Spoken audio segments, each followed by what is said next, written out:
So one of the things that I've said on JTV for a while is that one of the fundamental issues with Hasbara, or pro-Israel advocacy, is that its aim is to try and highlight the double standards Israel is held to, and to seek that the world treats Israel the same to all other nations. But the fundamental problem with that, and the frustration that many people in the pro-Israel camp feel, is that the world will never treat us the same as every other nation because they know deep down that we're not like every other nation, perhaps at a subconscious level, and I think that's what's going on. And there's a frustration that builds where they know that we're not like everyone else. They know that there's something different, special, unique about the Jewish people, and we're trying to deny it. This would not ever be to justify the kind of anti-Semitism and bullying that the Jewish people face and Israel faces. But it's if we want to actually tackle the root causes, then we need to address this issue. And one of the wonderful things about running an online Jewish channel is that people will reach out to me with ideas, articles, things they've done, things they're working on. And one of those people we're joined by today. Rabbi Jeremy England he reached out, and I'll tell you a bit about his background, but before I do, he reached out to me with an article that he produced in Tablet magazine, which is called Live by the Law or Die on the Cross. Israel must stop pretending it is a nation like any other. And when he says law, he was referring to Jewish law, and the cross, he's referring to kind of the Western Christian standards that the world is holding us to, that we're maybe in some ways trying to dance to as a nation, and the way that we conduct ourselves, particularly in war. And he deals in a very extensive piece, which I printed out and read over Shabbat. He makes this case, and I was so taken by it and drawn by it. I felt this has to be a conversation we have on air. But a bit of background to Rabbi Jeremy before we have a conversation, because he has a remarkable biography so far, and he's still young, so it's I'm excited to see what he does in the future. But so far, a few highlight things is that he's a machine learning researcher in the biotech industry in Israel, a visiting professor of physics at Bar-Ilan University.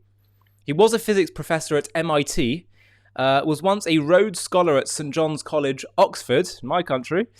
Before that, an undergraduate at Harvard, did his PhD and postdoc at Stanford and Princeton. And during his time at Oxford, Rabbi Jeremy started reading Rabbi Sacks and getting interested in Judaism and Israel. So wasn't raised as an observant Jew at all. And that's one of the things that he speaks about in his article about his journey. He's also the author of a book about the physics of the origins of life called Every Life is on Fire, which is also a book about Torah. And he's an ordained Orthodox rabbi and has lectured extensively on the intersection of Torah and modern science. So, Rabbi Jeremy, thank you so much for joining us from Israel. I wondered, just in the interest of time, because there's so much to talk about, I'd like to talk about your article. And I wondered if you could start off by giving us a broad overview of your argument. Sure, absolutely. And thanks very much for having me. It's a pleasure to be a part of this conversation. So there are different ways of introducing the article. In one sense, it starts off with a personal account, which you referenced, of a bit of how I started off in a family setting that wasn't particularly observant Jewishly, but had some notion of Jewish identity, and then how I came up through various locales of elite education in the US and then also in the UK, as you mentioned. And by a series of unexpected circumstances, eventually became much more interested in being a Jew and coming to Israel and studying the Torah and all these things. And in one sense, that background is unnecessary, but I think the reason it's useful for the discussion is because I think the perspective I had growing up in America and growing up, as I mentioned, getting exposed to a lot of educational institutions that were considered very top flight and all of that, is that I was in a highly secular environment in a Western country, in one of the premier or leading Western countries.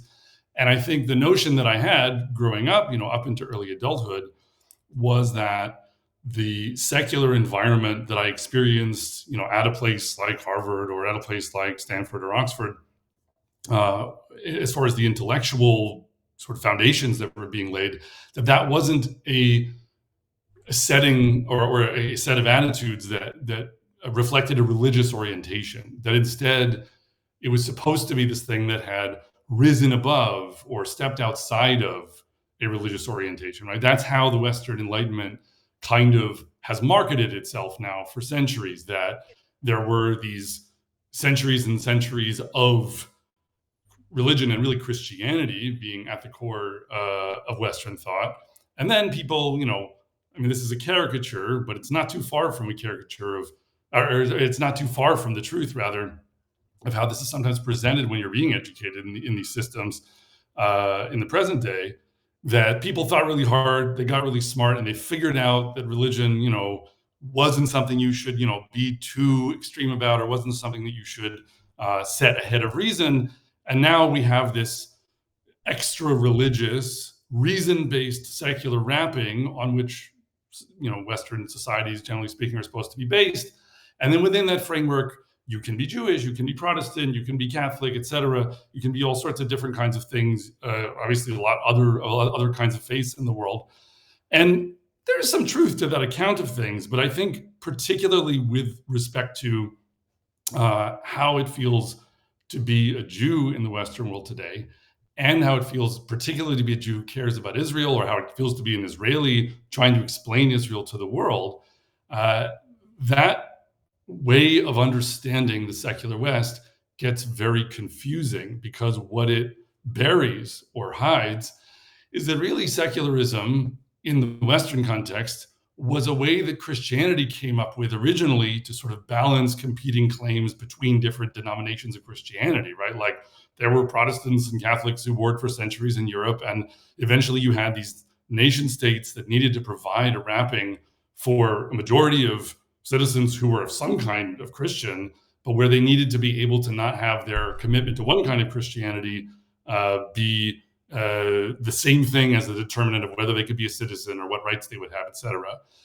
And Jews really embraced that way of operating, because it especially after the Napoleonic conquest, etc., it really opened the door to Jews having a lot of opportunity in the West that they hadn't had previously. And they participated as a result, a lot of them, and especially a lot of the more secular-leaning founders of the State of Israel, they participated in the notion that humanity had moved beyond a Christian orientation, ideologically speaking, and then that would allow participation on equal footing for all different sorts of faiths and nations, etc.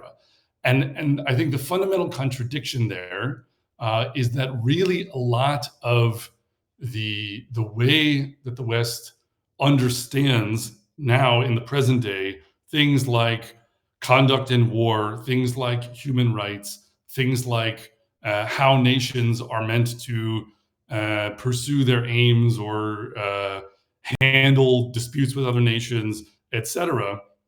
Those attitudes are not simply based on some notion of reason that has somehow transcended its ideological birthplace. In a lot of ways, what the secular wrapping has done is it's allowed for the codification of, actually in many cases, quite Christian ideas, and I can explain what I mean by that.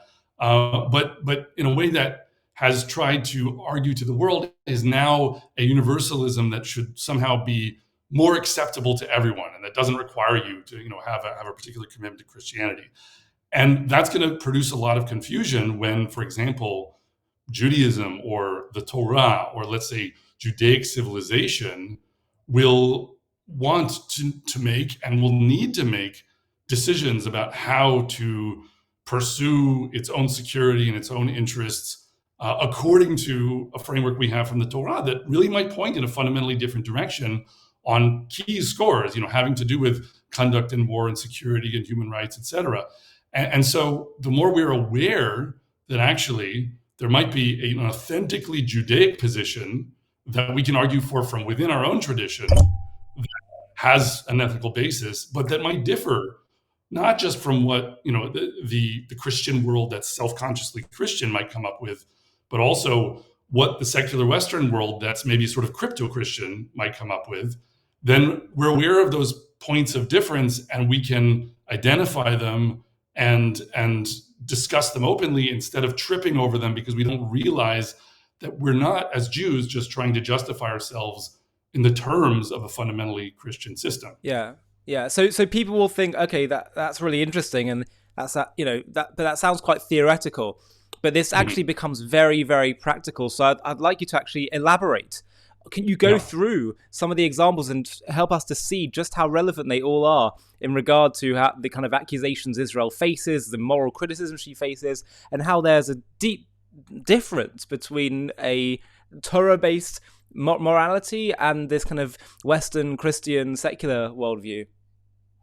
Yeah, so there are many points that one could look at there, and one can take them each in their turn. Probably the hottest one or the most heavily discussed one in the last year has been the idea of how you handle the issue of what are called innocent civilians in warfare, right? The IDF has been fighting an extremely difficult war in Gaza and now in Lebanon as well, where it's fighting against enemies that, as we put it, in the sort of global discussion in the language of the secular West, that they're using innocent civilians as human shields. And now the question is, how are you supposed to handle the balance that you have to strike between securing the safety of your own people versus protecting the so-called innocent? And I'll explain what I mean by that. And I think that when you, and this is part of the challenge, especially is I think the state of Israel at an official level to a significant degree participates in this language that's really determined by terms set by Western countries over the last half century or more, in the post-war order, where what you will frequently hear from representatives of the IDF or the government in Israel is, of course, there are many, many, many innocent civilians in Gaza, and we, of course, would like to not harm a hair on the head of any one of them, but practical circumstances being what they are, that's impossible. And maybe someone who wants to put it a little more sharply might say, and really, it's entirely the fault of Hamas, every one of these citizens who might get harmed as a result. And so, yes, of course, we wouldn't want to cause that harm, but we can't avoid it, and it's Hamas's fault. And I understand the merits of arguing that way up to a point, but it's worth noting that that way of viewing warfare isn't really what you come up with if you start within the Torah and try to understand it. And that's not to say that the Torah comes up with something different because, as some would pejoratively want to claim, oh, it's backward Bronze Age stuff. It's all about just brutality, and it's superannuated.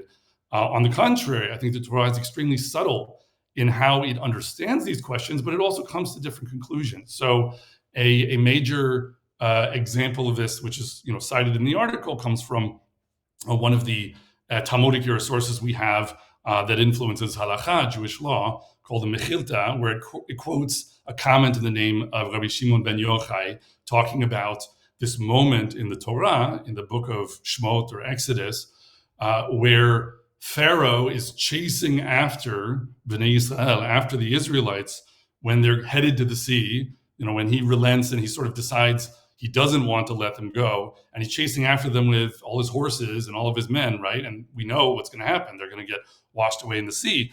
But a question is raised in that moment, and commenting on the Torah by Shimon ben Yochai, who says, where did they get the horses from, right? Because actually, if you go back to the plague of the hail, at that point, the Torah says the righteous of Egypt took their animals inside because they feared Hashem, and everyone else's animals were outside and the hail killed them off. So if Paro or if Pharaoh still has horses, that's because he got them from the righteous in Egypt.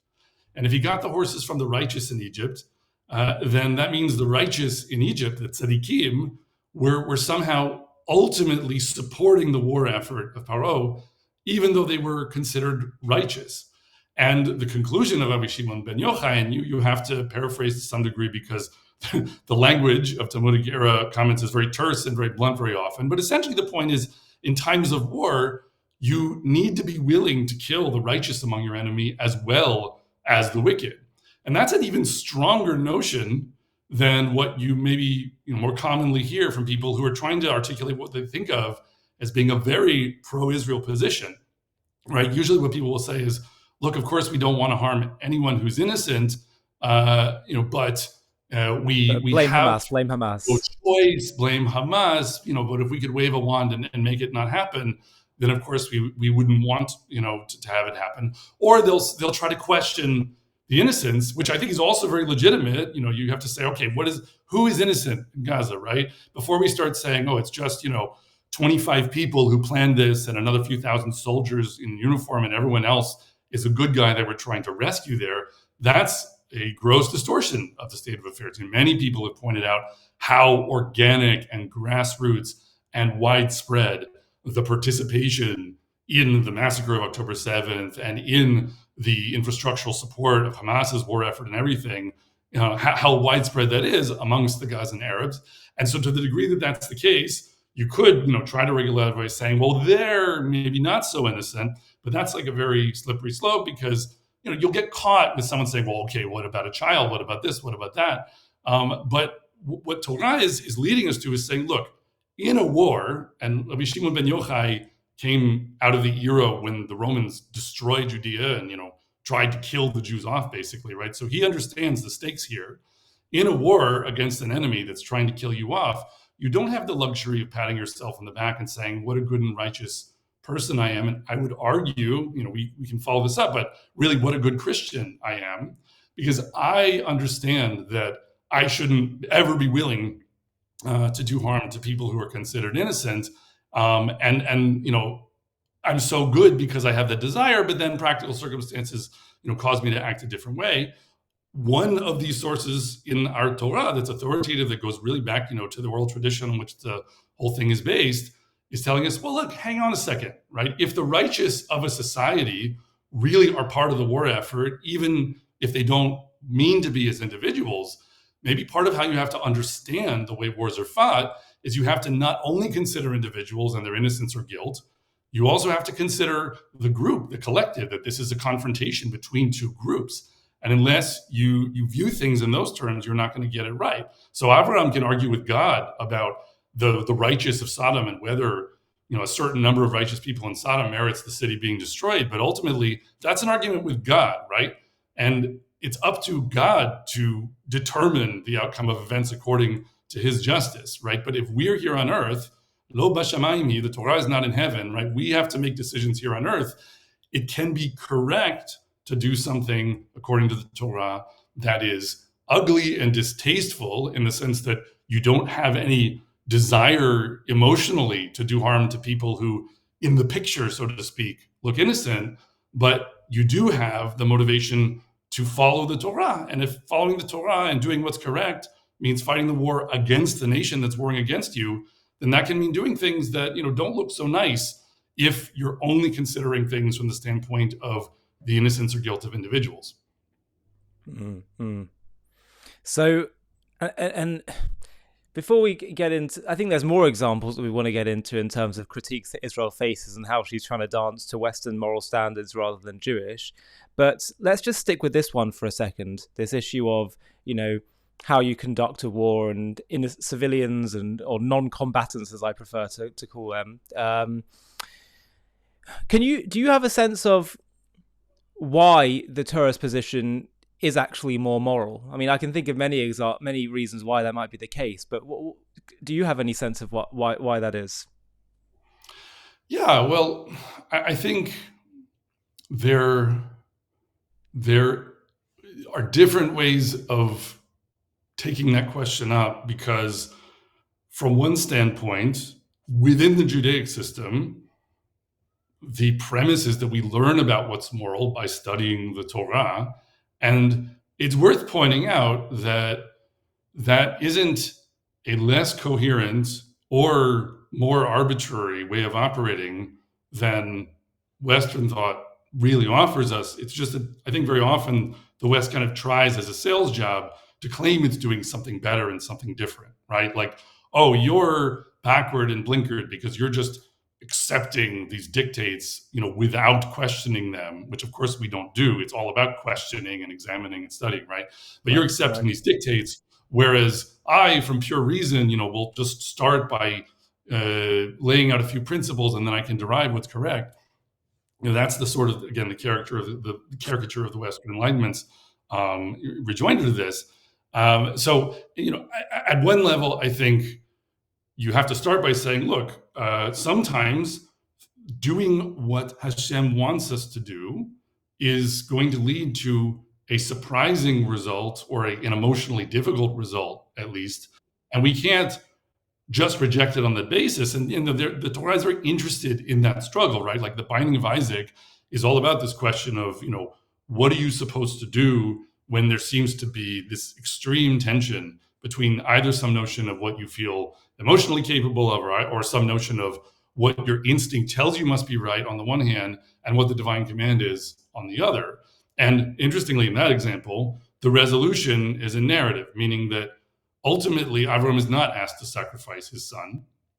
And that has to play out in time with his being open to further prophecy, to further understanding, right? So he may not fully understand what he was being asked of, what's being asked of him and all its implications at the beginning, but he takes the first step and he goes onward, and the Torah is a guide every step of the way, right? So you can look at it in those terms, but I think it's also practically the case that at some level, and this is one of the many meanings perhaps of this sign that's given to Moses at the burning bush. One of the signs he's supposed to bring to the people is a serpent, or rather a staff that he throws on the ground, and it turns into a serpent, and then he picks the serpent up by the tail and it becomes a staff. So I have like 9 different things I can say about that piece of Torah. There's lots of different meanings, 70 faces to the Torah and everything. One of the things I think it's about is the different, who is Moshe? He's the giver of the law.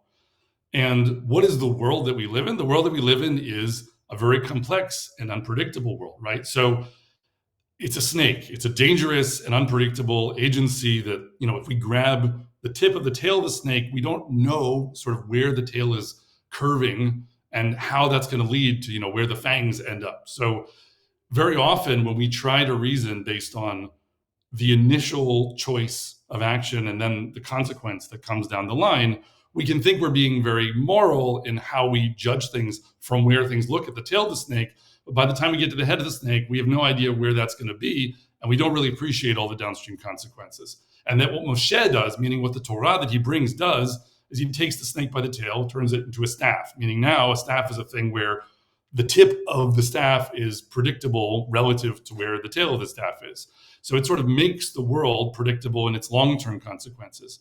So from one standpoint, what the Torah is claiming about itself is when you're being taught something that seems to you like it's difficult in the short term to square with your intuition or your notion of what seems comfortable always, that there has to be a certain amount of trust that's because this is actually integrating over a much broader set of consequences to the actions you're taking and seeing further out. And so I think that's the sense in which we clearly see, even if we just try to reason this out a little bit with more sophistication, why it is that having a very simple knee-jerk reaction of, oh, well, you can't harm a hair on the head of a quote-unquote innocent civilian, that's not going to work. Why is that not going to work?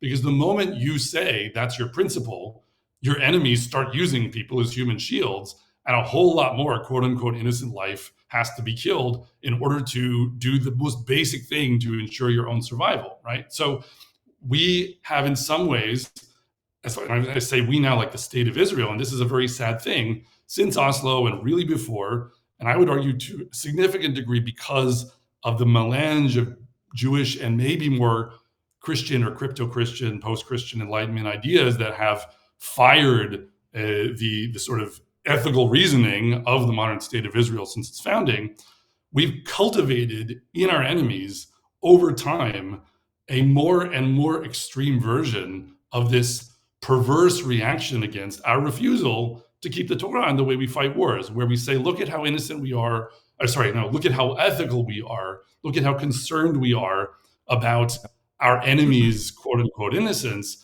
And we have advertised that with megaphones for decades upon decades. Yeah. And over time, it's gotten more and more insane in terms of what kind of fruit that produces on the other side of the equation, right? When you look at what Yeah. Hamas has been doing during the last year, it's monstrous and it's unimaginable, but they're doing what they're doing because we've been teaching them that's the way to get us for decades now. Yeah, and I mean, two other practical things that I think of as well that would be different is, first of all, the length of time that the war would take, and secondly, entirely tied to this, is our own people, soldiers, being sacrificed and more of them dying because of this principle that we can't have. That we're protecting. We have to protect all the innocent non-combatants on the other side, and that. What about our innocent people who aren't the aggressors, who didn't start this war? I'm interested though. Again, I do want to go into other topics around the war in Israel and other criticisms and getting clarity on this, but I mean, it's curious to me that you say that we've kind of adopted a Western crypto-Christian, as you call it, view of fighting war. But many people on the pro-Israel side point to, look, in World War II, we didn't say that we're fighting the Luftwaffe. We said we're fighting Nazi Germany. And people didn't have that moral confusion then.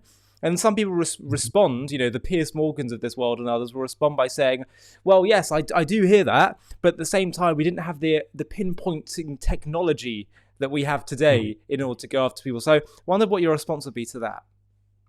Yeah, no, I think that's a great question. And part of what it points to is that at the outset, it's really important, or would have been important for me to be very precise about what I mean by referencing Christianity here, because part of the challenge in this discussion is that Christianity is this enormous diversity of different kind of sects or denominations or evolutionary outgrowths. And I think from a Judaic perspective, part of the reason for that is that Christianity, since its inception, has been this kind of chimera of, on the one hand, the Hebrew Bible, and on the other hand, the New Testament, which is kind of a Greek philosophic polemic against aspects of Judaism that are codified in the Hebrew Bible. And so it both can't do without the Hebrew Bible, and at the same time also kind of has a problem with it and wants to inveigh against it. And that produces all sorts of different versions that can seem totally contradictory. So I think all lovers of Israel really appreciate about many Christians how their Christian faith produces in them a great sense of love for Israel and love for the Jewish people. You see a lot of that, and that can be a very good thing for Israel, up to a point, and certainly in the short term. And when you're talking about making political alliances, we're seeing a lot of appointments, being proposed by the new Trump administration right now, where I think you're seeing the impact of American Christianity's philo-Semitism in ways that I hope will be good for Israel, B'ezrat Hashem. But you also get versions of Christianity, as we have known historically, that really pick up on the anti-Judaism of the New Testament, and they're more interested in that. And then I think, when to come to the Enlightenment, people are jettisoning the Bible, and the question is, what aspects of Christianity are they then retaining? And that also, it can be very plastic and dependent on whom you're talking to. Like, I think you could argue that communism and Marxism, and now in the present day, like neo-Marxist wokeism, all these different things, at some level, there are things that are very Christian about them. What I try to argue in the piece is that the image of the crucifixion is a thing that I think wends its way through some of the more anti-Judaic and then problematic for Israel versions of Christian or post-Christian thought. The idea that there is the image of a suffering innocent whose self-sacrifice saves humanity, it's problematic from many directions, right? The deification of that image. First of all, because it says that there is this kind of transcendent virtue in dying horribly when you're being badly treated by other people, right? That there's something, turning the other cheek, loving your enemy, those kinds of notions, when you try to sort of distill them into a secular ethic, they can lead to the notion that if you're being nice to everyone, even when they're mean, you're just better. And that's a better way to behave than being mean back to them or being mean to them before they can be mean to you, right? These Mm, things that, if we learn from the Talmud, one who rises to kill you, rise before him and kill him first. That doesn't square well with love your enemy or turn the other cheek, or mm, maybe it's better for the Jew to be sacrificed on the cross, so to speak, for the salvation of humanity. And then at the same time, it also produces, I think, in the broad Christian world, this notion of adoration of the suffering, of the image of the innocent, right? The innocent child who's been killed by an Israeli bomb, seeing that as a thing that we all have to agree we should set above everything else. That is also, I think, a problematic emotional theme that runs through versions of post-Christian, ethical reasoning. If you want to attribute ethical reasoning to anti-Israel woke kind of political movements in the present day, I think that's an aspect that you see there. And wow. so, I think just to the last point, because I didn't circle back, mention World War II. This is a very complex thing because the historical evolution of the Christian world was one where for centuries you had the Roman Empire being this vehicle for the spreading of Christian ideology, while it still was the Roman Empire, which was a brutal, power-hungry, massive continent-conquering machine. And so there were really inherent contradictions there that took a long time to shake out. And I think they Mm, still shake out in different devolutions and combinations. And that means that for a lot of Western history, the West couldn't have arrived to the degree that it did if it weren't the case that it had some capacity to encourage groups of people to fight for themselves, to protect themselves, to do all these things that don't seem selfless and Christ-like enough.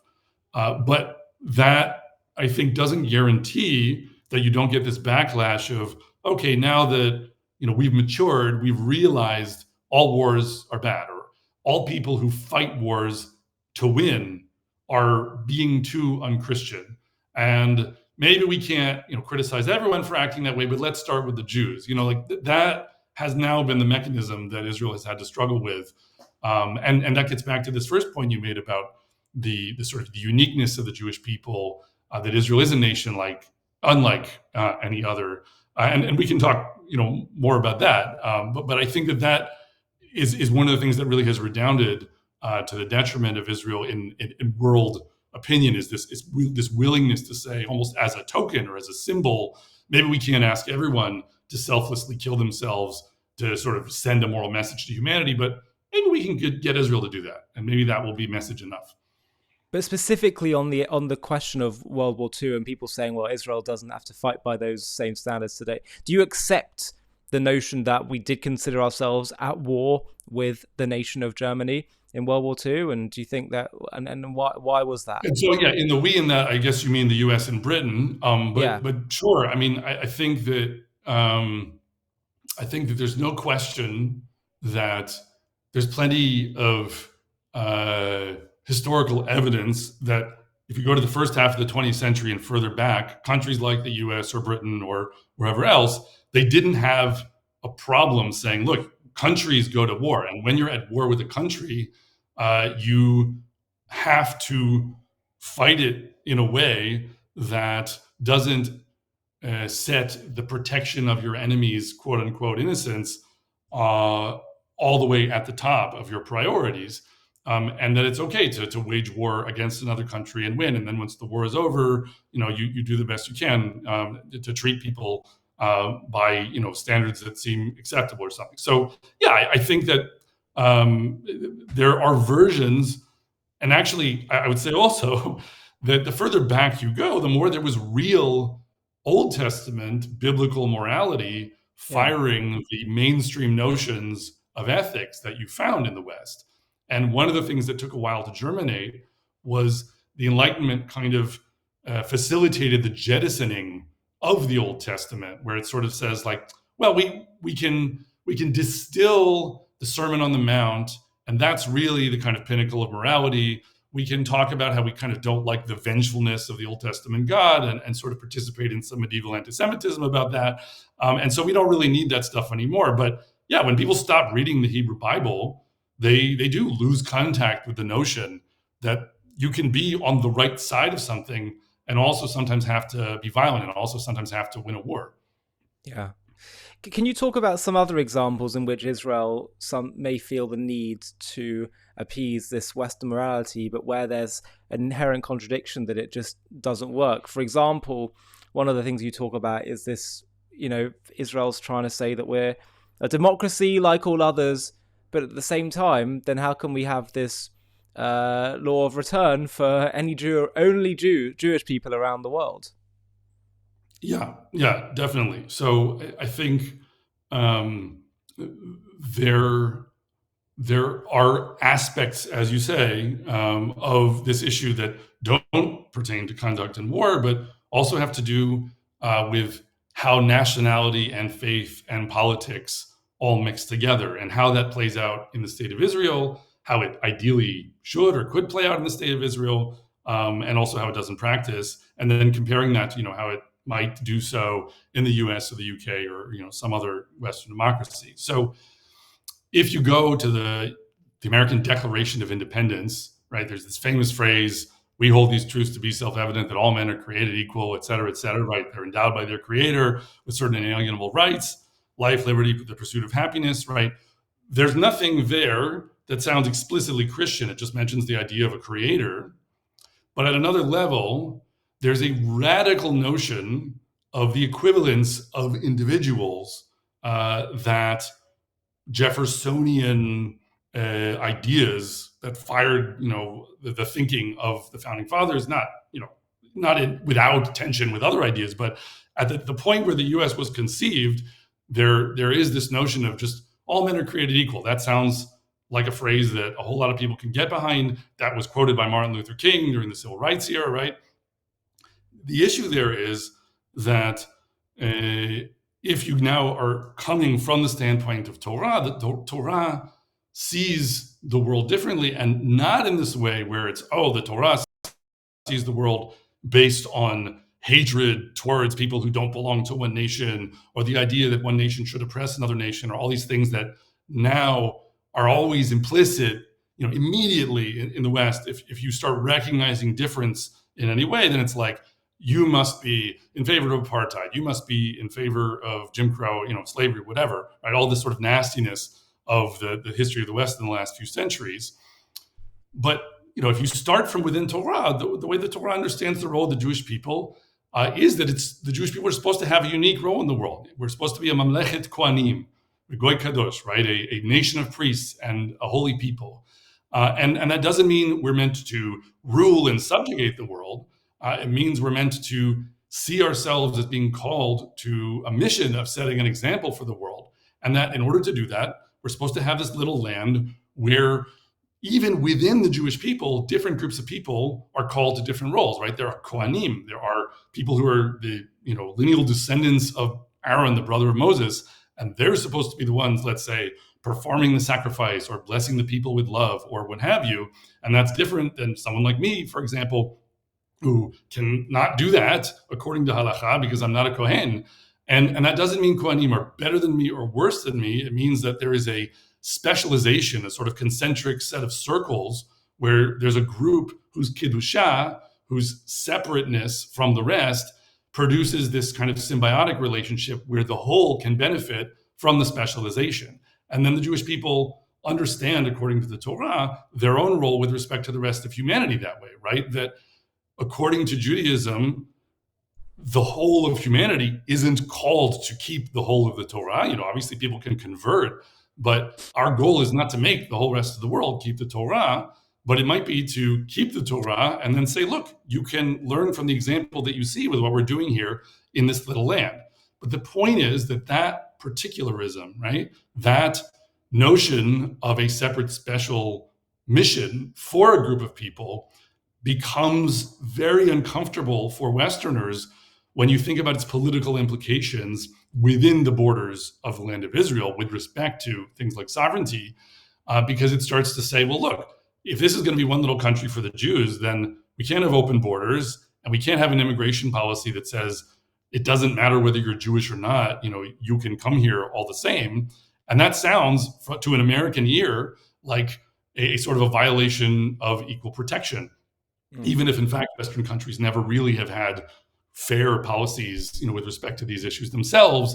They can say, oh, that sounds unconstitutional or whatever. Or another example is with respect to the Temple Mount, the holiest place in Judaism. There has been, it's getting better recently, but there has been historically a ridiculous situation where the police of the state of Israel have threatened to arrest Jews only for praying on the Temple Mount, because that's considered a provocation.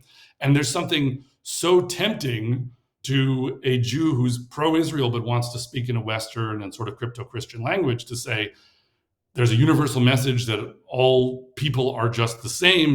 We've superannuated the Torah, and now there's just, a covenant between all of humanity and God that's mediated by Christ. Like, that's the deep structure of what we're seeing, like with Thomas Jefferson. And so then you come along and you say, oh, this isn't fair. Jews should have equal freedom of religious expression on the Temple Mount. And on the one hand, I, like anyone else, I would love to say that, on the one hand, because I would say that's better than what we're getting currently. And what we're getting currently is ridiculously unfair, even by American standards. And so it should at least be the case that no one should threaten to arrest me for trying to pray on the Temple Mount, whereas people of other faiths don't get treated that way. On the other hand, again, if you start over in the Torah and you're reading about the Israelites coming to the land of Israel, it doesn't say, yeah, and if Canaanites want to build idols to their gods next to your temple, they can go ahead and do that, because all religions should be given equal opportunity to express themselves in every locale of your land, right? That isn't how the Torah views it. The Torah views it as, okay, we're not going to try to conquer the rest of the world. We're not going to try by force to make the rest of the world behave a certain way. We're going to just try to show an example, but we need a land in order to set that example. And within that land, Judaism and the Torah have to be the standard by which matters of sovereignty are determined. And that doesn't mean you skip straight to oppression of other people. And it doesn't mean you skip straight to notions of a sort of cruelty and domination that people always associate with the idea of difference, because of all of these ugly examples from the history of the West and how that's played out, with slavery or apartheid or whatever else.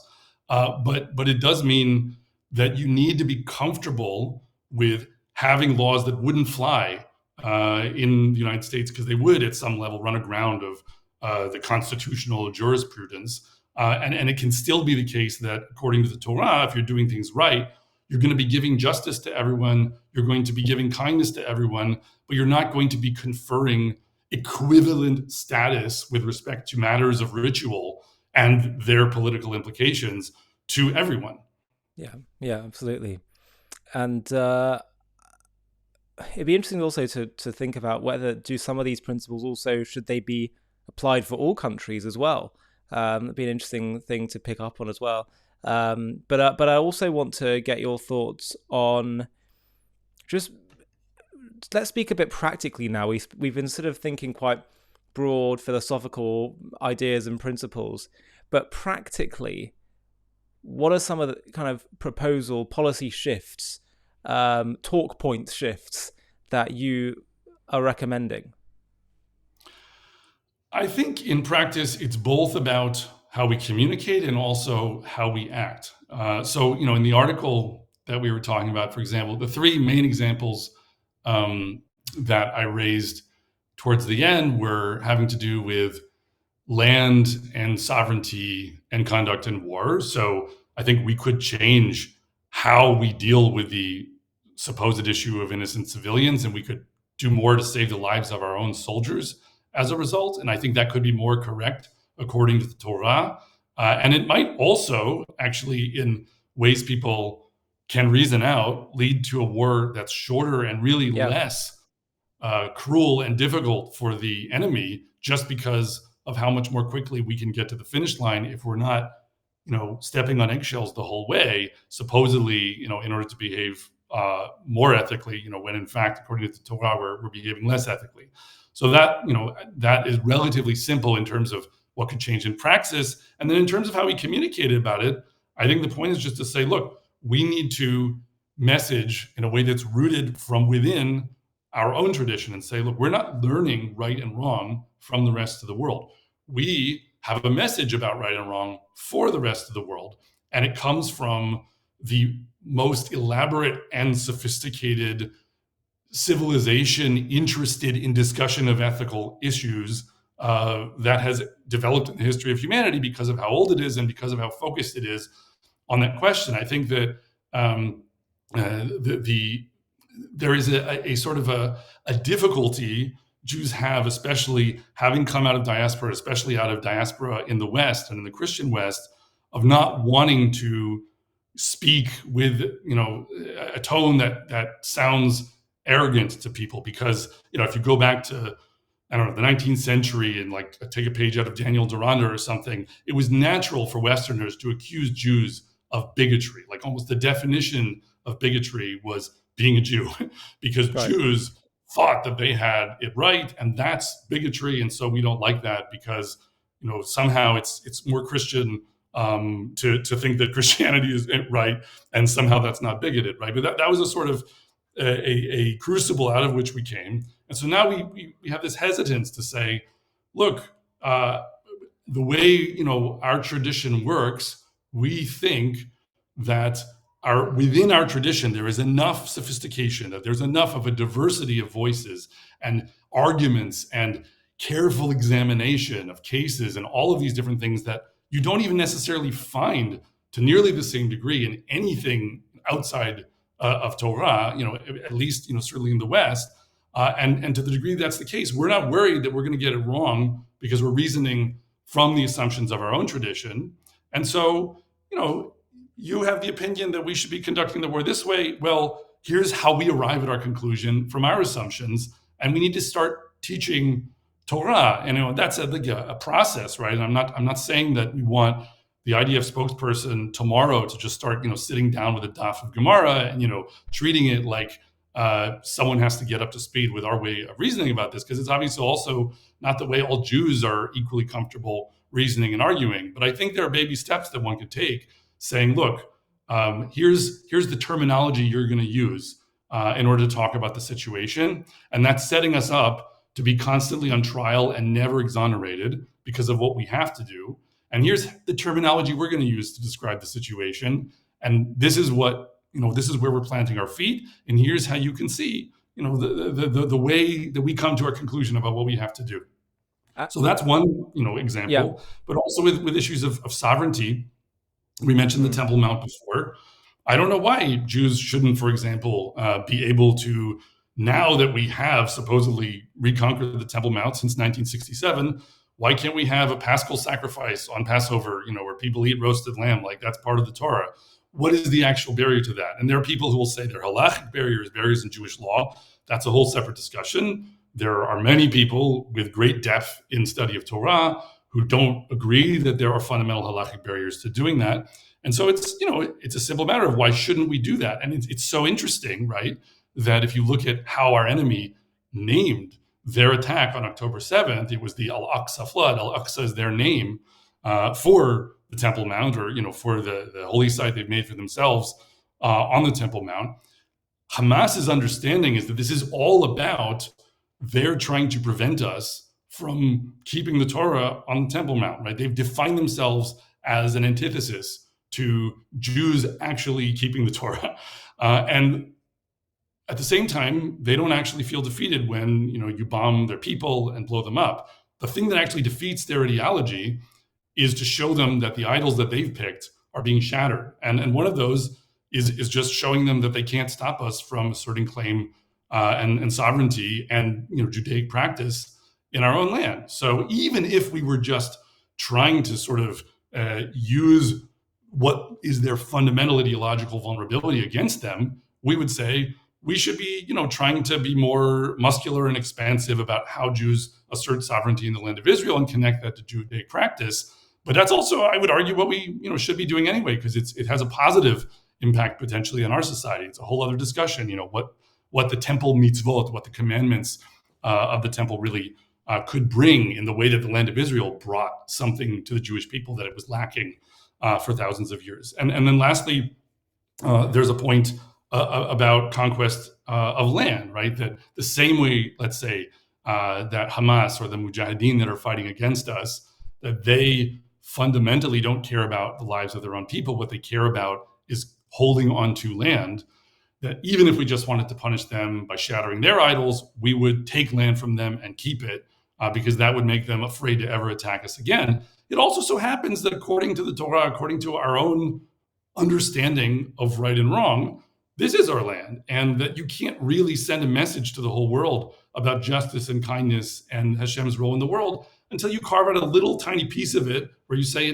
we're going to do things our way in this little tiny piece, and we can't say sorry for that, no matter who wants to raise their hand and claim that they're wronged by it. So you're calling for one state. You're calling for one Jewish state, basically. As opposed to what? As opposed to people promoting two-state solutions. Oh, yeah. Well, I think that goes without saying. But how would you resolve the practical? Politically, right now, that's a dead letter in a much broader range of the populace here, and even people just reasoning calmly, from their armchair in the rest of the world after what happened in the withdrawal from Gaza and Lebanon that started in the early 2000s. Yeah. Everything that's happened afterwards, it's like how can we even be proposing something like that when it's just but asking my question more is, how would you propose resolving longer term the issue of the Arab population in Judea and Samaria, in terms of security issues? Like, would you welcome them as equal citizens, but they have high levels of radicalization in those territories? Like, what does Israel do with that? Yeah, no, I think that's a wonderful question. I think there are a lot of voices already saying very interesting things on this score, some that come from very originally left-leaning or secular places. I think Einat Wilf has a lot of really interesting points to make on this topic. So part of this is just about Israel needs to understand the mistakes of Oslo and the sort of ideology that was born out of Oslo, which I would argue was kind of an attempt by the state of Israel to solve its security problems with a very daring post-Christian move that didn't work because it was overly self-sacrificing. But I think that, viewing it from a Judaic standpoint, a major mistake with Oslo was that we accepted the post-Enlightenment Western notion of self-determination for all peoples, which really is always incoherent and doesn't work. Lots of peoples haven't gotten countries, and that's always going to be the case. And we said, that is how we have to resolve this. And in order to do that, we actually had to participate in the deliberate unification of our enemies, even though they were quite disparate, right? Like, what there was before the state of Israel in the land of Israel were a bunch of different Arab and Christian Muslim clans. And then with the help of the Soviets, et cetera, there was this emerging notion with pan-Arabism, et cetera, right? There were all these different ideological waves that came over, but then what we landed on was there is this thing, this nation, this people that has come into being, or that we've now claimed is there, that has to be dealt with. And the ethos of that people, and this is what Einat Wilf, makes the point about beautifully, its self-definition was the elimination of the Jewish state, right? Palestinianism defined itself as being the anti-Jewish state, nation state. Like, it's not about creating a state for them, it's about preventing the flourishing of the Jewish state or eliminating the Jewish state. And we validated that, and we deliberately tried to unify people around that principle so they could be dealt with in the framework of the Oslo agreements.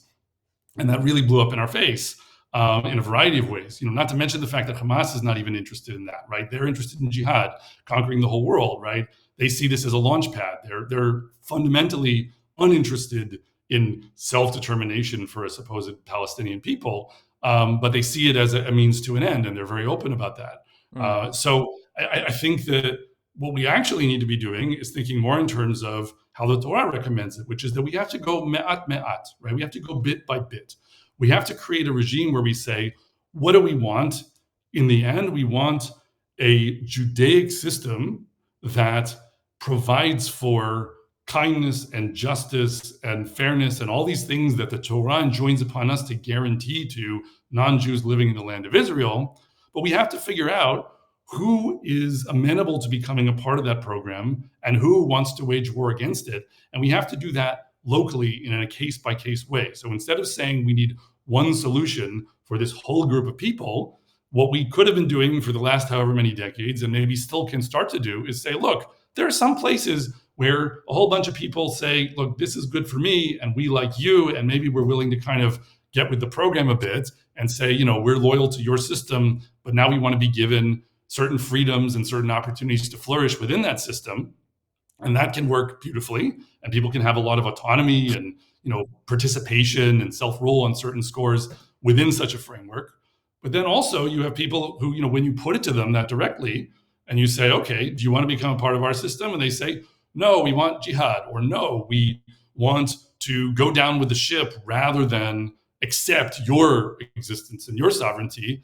And that's when you have to wage war. But the point is, you don't try to solve it all at one go. You solve it me'at, bit by bit, according to the Torah, pen tirbe alecha hayot hasadeh, right? Or hayat hasadeh, that lest the beast of the field multiply, right? That if you try to do this fast, and if you try to do it without going on a sort of case-by-case basis in one way or another, you're going to get a blowback that will hit you really viciously. And that's what we have signed up for now for decades, and we have to walk that back and think in different terms.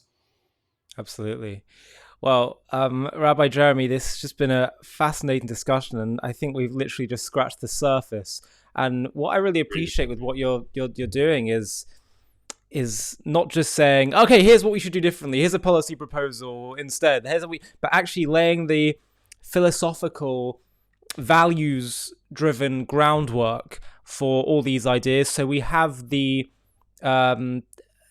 ability to articulate what it is that needs to be done. But I think all of us who are sensitive to what's been happening over the past year can see that the old ways of doing things and the old arguments clearly aren't working. There's a deep frustration that's being built up in among Israel advocates, where they just feel that they can often be saying the same thing over and over, and it seems so logical, so reasonable, and so moral, and yet people just don't seem to listen. And I think what we're touching on today is part of the root of this. And actually, while many people may feel that Israel tapping into more of her ancient Jewish morality that's guided us for so long, they feel that may be provocative, it may end up creating more hostility. I actually think it's what people respect is authenticity, and they also respect they also just have a sense deep down that the Jewish people do have a particular unique role in this world. And I think that's partly what explains anti-Semitism, but I think it also holds the key to transforming anti-Semitism. But Rabbi, thank you so much for your time. I'll be really curious to know what people in the comments think about this. So please do comment with your thoughts, your ideas, other topics you perhaps might like us to delve into. Check out Rabbi Jeremy England's article on Tablet, and let's circle back and continue this conversation. But thank you so much again for joining us. It's really greatly appreciated. True pleasure. Wonderful conversation. Thank you. If you've made it so far in this video, I have a request for you. JTV has been having a really big impact in spreading the truth about Israel and creating positive associations with the Jewish people, Judaism, and Israel. We've really grown a lot, particularly in the last year, and we're having a really significant impact, both for Jews and non-Jews. But I really want to take JTV to the next level so we can start to compete with the other big online media beasts that are often peddling anti-Israel content. And the way we're going to do that is to scale even faster. So I'd love to build a team where we have other presenters doing shows like me. Let's start doing documentaries, supplementary content, animated content, etc., etc.